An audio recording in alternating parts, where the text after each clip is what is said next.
72 hours. That's how long America has to prevent what defense analysts are calling the most dangerous escalation since the Cuban Missile Crisis. At exactly 11:47 a.m. Moscow time, Russia delivered an ultimatum to Ukraine that has sent shockwaves through every NATO capital. While diplomats scrambled to understand what Moscow was demanding, the Pentagon was already moving $2.3 billion in advanced military equipment across the Atlantic at record-breaking speed. Think about what that means, $2.3 billion. That's not emergency aid. That's not standard military assistance. That's the largest single military logistics operation launched in response to an ultimatum in modern history. We're witnessing something unprecedented unfold in real time. As you're watching this from wherever you are in the world, comment below and let us know your location because this crisis affects every corner of the globe.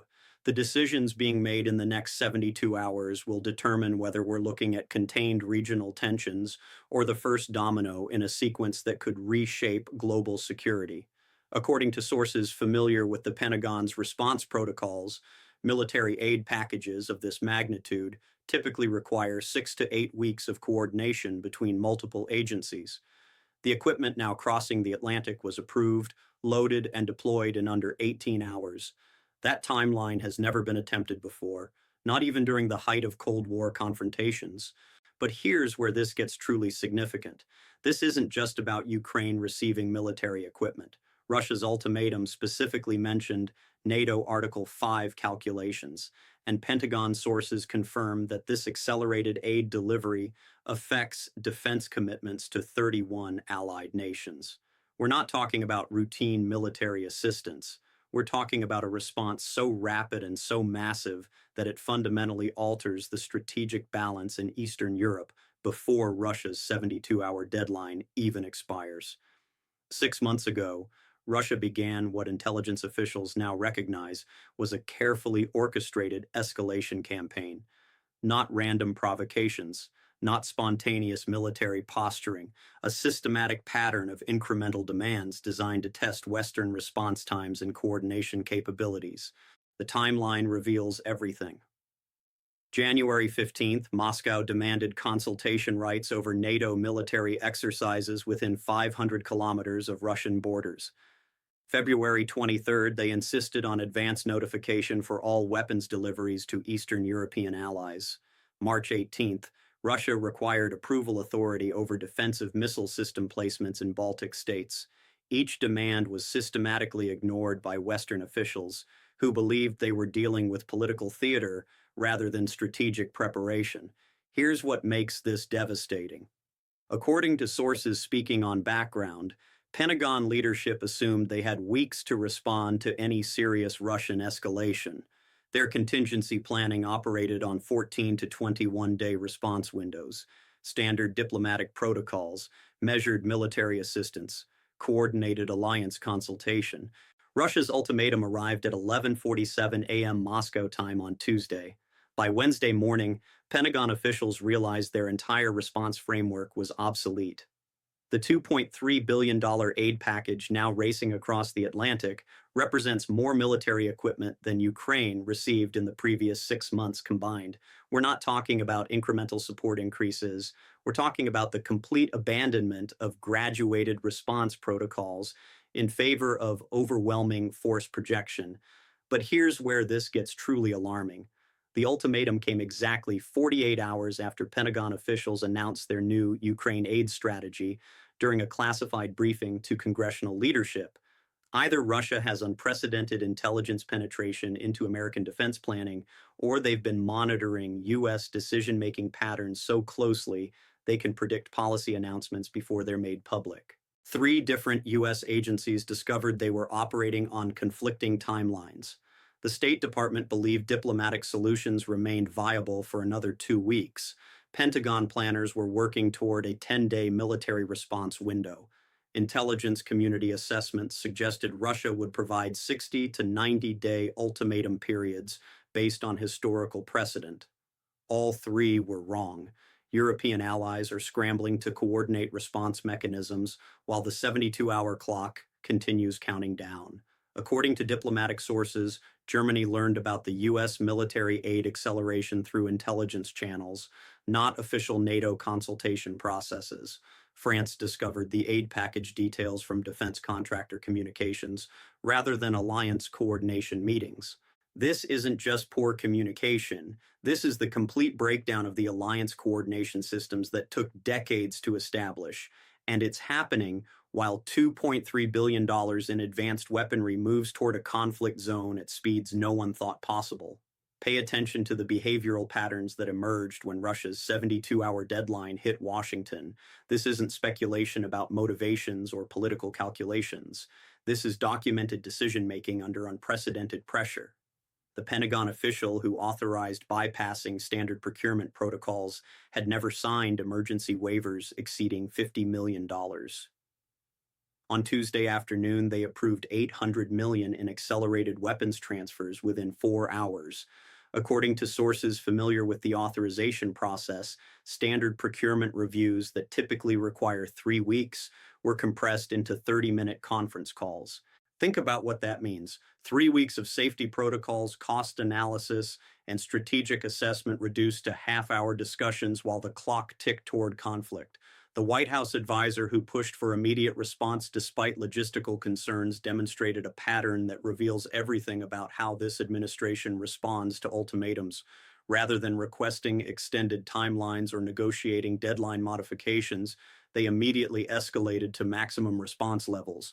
The pattern shows reflexive escalation rather than measured strategy. But here's where this gets truly significant.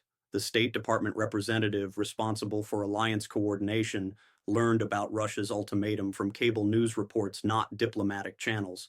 They discovered the Pentagon's aid acceleration plan during a media briefing rather than interagency coordination meetings. We're witnessing complete breakdown of the decision-making structures that are supposed to prevent exactly this kind of crisis response. The military planner who recommended accelerating aid delivery by 400% had previously advocated for gradual, measured assistance increases. According to defense officials speaking on background, their strategic assessment changed completely within 6 hours of receiving ultimatum details. 400% acceleration. That's not policy adjustment. That's panic response disguised as decisive action. The intelligence analyst who warned this response could trigger Article 5 scenarios was systematically excluded from follow-up planning sessions. Sources confirm their risk assessment regarding NATO obligations was deemed too cautious for the accelerated timeline. When intelligence professionals warn about Article 5 implications and get excluded from planning, that signals decision-makers prioritizing speed over consequences. Most revealing is the procurement officer who signed waivers worth $800 million in a single afternoon. This individual had spent 15 years in defense acquisition, building reputation for methodical, thorough contract oversight. Tuesday afternoon, they abandoned every protocol they'd spent their career developing. The pattern emerges clearly. Experienced professionals with decades of careful, measured approach to defense planning, suddenly making decisions at speeds that bypass every safeguard designed to prevent strategic miscalculation. This isn't decisive leadership. This is institutional panic masquerading as rapid response capability. The ripple effects are spreading faster than the weapon shipments themselves. Defense contractors across 7 states activated emergency production protocols Tuesday evening, pulling workers from scheduled leave and initiating round-the-clock manufacturing shifts. We're talking about $2.3 billion in military equipment that's disrupting supply chains from California to Connecticut. Lockheed Martin facilities in Texas reported unprecedented overtime authorization levels. Boeing production lines in Pennsylvania shifted from commercial aircraft components to military systems without standard transition protocols. Raytheon manufacturing centers in Massachusetts received emergency priority designations that override existing contract obligations to other allies. This isn't routine defense production scaling. This is the complete reorganization of American military manufacturing to meet an impossible 72-hour timeline. But here's where the economic impact becomes truly staggering. U.S. military stockpiles designed to maintain readiness for potential conflicts in 3 separate theaters have been depleted by 15% in 72 hours. According to Pentagon inventory assessments, this aid acceleration has reduced American defensive capabilities to levels not seen since the immediate aftermath of Gulf War deployments. Think about what that means. America's ability to respond to potential conflicts in Asia, Middle East, and Europe has been deliberately weakened to meet Ukraine's immediate needs. That's not strategic planning. That's gambling with national security readiness. European allies discovered the scope of U.S. aid acceleration through military intelligence reports rather than diplomatic consultation. Germany's defense ministry learned about advanced weapon system transfers through NATO surveillance data, not alliance coordination channels. France received confirmation of aid package details from defense contractor communications intercepted by their intelligence services. According to diplomatic sources speaking on background, this represents the most significant breakdown in alliance consultation protocols since the Suez Crisis. Partners who've spent decades building integrated defense planning suddenly discovering American military commitments through intelligence gathering rather than diplomatic coordination. Supply chain disruptions extend far beyond Ukraine aid packages. Critical defense components scheduled for delivery to Japan, South Korea, and Australia have been rerouted to support the emergency Ukraine timeline. Advanced radar systems promised to Taiwan are delayed indefinitely. Missile defense equipment committed to Poland remains in American warehouses, while comparable systems speed toward Ukrainian territories. The human cost reveals everything about the desperation driving these decisions. 1,200 military logistics specialists have been pulled from assignments in 43 countries to coordinate emergency equipment deployment. According to Defense Department sources, personnel rotations planned over 18-month periods were compressed into 72-hour emergency reassignments. Financial markets responded with volatility that confirms the unprecedented nature of this military escalation. Defense contractor stocks surged 23% in 48 hours, while European currencies experienced fluctuations not seen since the 2008 financial crisis. Currency traders are treating this aid acceleration as a potential precursor to broader conflict rather than measured military assistance. Intelligence resources previously focused on monitoring Chinese military developments in the South China Sea have been redirected to Russia-Ukraine corridor surveillance. According to sources familiar with intelligence allocation decisions, this represents the largest single intelligence focus shift since the September 11th attacks. 3 neighboring countries have requested emergency NATO consultations based solely on the speed and scale of American military aid acceleration. Romania, Poland, and Slovakia are questioning whether U.S. response patterns indicate preparation for broader regional conflict rather than contained Ukraine support. According to former Pentagon logistics coordinator Marcus Chen, who oversaw military aid operations during 3 previous international crises, this delivery timeline represents something unprecedented in peacetime military assistance. Chen stated, "The logistics requirements for moving $2.3 billion in advanced weaponry across the Atlantic in 72 hours have never been attempted outside of active wartime scenarios. We're witnessing the militarization of emergency response protocols in ways that fundamentally alter how America approaches international crisis management." The Brookings Institution released an emergency assessment Wednesday morning confirming the economic implications extend far beyond immediate aid costs. Senior defense policy researcher Dr. Sarah Mitchell concluded, "This aid acceleration could destabilize defense procurement planning for the next 5 years. When you bypass standard acquisition protocols for emergency delivery, you create precedent that makes future crisis spending virtually unlimited and accountability nearly impossible." Think about what that means. Every future international crisis now operates under the expectation that America can and will mobilize billions in military aid within 72 hours, regardless of strategic planning or alliance consultation. International law specialist Professor David Rodriguez from Georgetown University Law Center issued warnings about Geneva Convention implications. Rodriguez noted, "Rapid militarization of international disputes through accelerated weapons transfers creates legal obligations that extend far beyond the immediate crisis. This delivery timeline suggests preparation for sustained military engagement rather than diplomatic conflict resolution.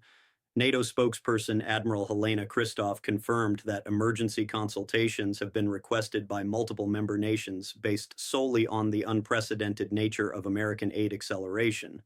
According to Kristoff, alliance coordination mechanisms designed for measured response timelines are proving inadequate for 72-hour crisis management. This represents a fundamental challenge to NATO's collective decision-making processes. The countdown continues. 31 hours and 18 minutes remain until Russia's ultimatum deadline expires. Pentagon sources confirm that military aid shipments will reach Ukrainian territory approximately 6 hours before the deadline, creating a narrow window where the most advanced American weapons systems will be positioned in an active conflict zone, while diplomatic solutions remain theoretically possible. Former CIA analyst Robert Torres, who specialized in Russian strategic planning for 15 years, suggested Moscow specifically timed this ultimatum knowing exactly how America would respond. Torres explained, Russian intelligence has been monitoring U.S. crisis response patterns since 2014. They understand our institutional reflexes better than we do. This ultimatum wasn't designed to achieve specific concessions. It was designed to trigger exactly this kind of overwhelming response that destabilizes alliance coordination and depletes American strategic reserves. Defense contractor executive James Patterson, whose company is coordinating 40% of the emergency aid delivery, admitted that corners are being systematically cut to meet impossible timeline requirements. Patterson stated, quality assurance protocols that typically require weeks of testing are being compressed into hours. Equipment maintenance standards designed for careful deployment are being abandoned for speed. We're delivering advanced weapons systems without the safeguards that normally ensure operational reliability. Congressional Armed Services Committee member Representative Lisa Valdez announced that emergency hearings will examine the authorization process for bypassing procurement protocols. According to Valdez, the American people deserve to understand how $800 million in emergency waivers were approved without congressional oversight and whether this aid acceleration was strategically necessary or institutional panic disguised as decisive action. 28 hours and 43 minutes until deadline expiration. The clock keeps counting down while $2.3 billion in American military capability speeds toward a conflict zone that could reshape European security for decades. The precedent has been established. 72-hour military aid delivery is now the baseline expectation for American crisis response. Every future international ultimatum will be measured against this timeline, and every adversary now understands that threatening American allies triggers immediate, overwhelming military escalation rather than measured diplomatic negotiation. NATO Article 5 calculations have been permanently altered. Alliance members can no longer assume weeks or months for consultation and coordination when crises emerge. The expectation now exists that America will mobilize billions in military equipment within days, forcing allied nations to either match that response speed or risk being excluded from decision-making entirely. Congressional Armed Services Committee leadership has announced comprehensive investigations into the authorization process that allowed $800 million in procurement protocol bypasses without legislative oversight. This investigation will determine whether emergency aid acceleration represents strategic necessity or institutional failure disguised as decisive action. But here's what makes this truly significant. Moscow achieved exactly what they intended. Russian strategic planning anticipated this response pattern, and America delivered precisely the overwhelming escalation that validates Russian claims about NATO aggression while depleting American strategic reserves and fragmenting alliance coordination. Pentagon leadership now faces mandatory assessment of capability gaps created by rapid stockpile depletion. According to defense officials, this review will determine how 15% reduction in strategic reserves affects American readiness for potential conflicts in multiple theaters simultaneously. The economic implications extend far beyond this single aid package. $2.3 billion emergency authorizations have established new standards for crisis spending that bypass normal fiscal oversight. Future international emergencies will operate under the expectation that America can mobilize unlimited defense resources within impossible timelines. What are your thoughts on whether this response was strategically necessary or fundamentally reckless? Comment below and share your perspective on whether America should prioritize rapid crisis response over measured alliance coordination. Your engagement helps us understand how these decisions affect people around the world. Most critically, America's allies have learned that the United States will sacrifice long-term strategic planning for short-term crisis management. This knowledge fundamentally changes how partners approach alliance coordination and strategic planning. When the world's dominant military power demonstrates willingness to abandon careful planning for reactive escalation, it signals that measured diplomacy has been replaced by reflexive militarization. The 72-hour countdown is nearly complete. But the consequences of how America responded to this ultimatum will reshape international crisis management for decades. This isn't just about Ukraine receiving military aid. This is about establishing that ultimatums work, that overwhelming military response has replaced diplomatic solutions, and that America's institutional reflexes can be predicted and exploited by adversaries who understand our patterns better than we do. Russia's ultimatum succeeded completely.